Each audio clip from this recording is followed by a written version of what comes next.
Our whole mission here in the Army Museum is to commemorate the service and sacrifice of Atlantic Canada's soldiers. And the First World War was perhaps the most seminal event in Canadian history. It was the first time that an all-Canadian corps, made up of 4 Canadian divisions, came together and fought as Canadians in any war in our history.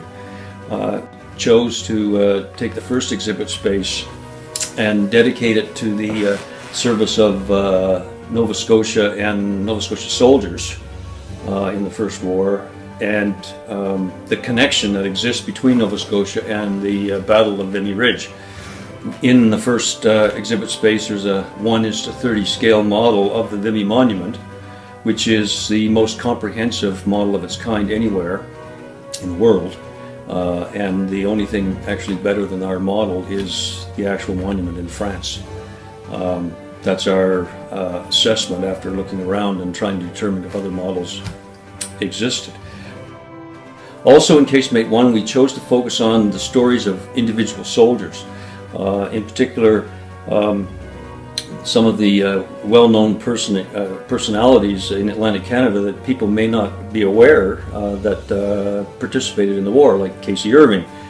And then, of course, also in the second casemate is a timeline that starts in 1914 and goes up to the end of the war, and including 1936, when the Vimy Monument was dedicated by King Edward VIII.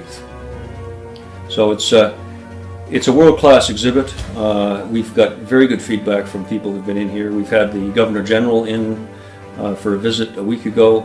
We had the United States Ambassador to Canada was in last week, and a number of other groups have come through our exhibit, and we've had very positive comments.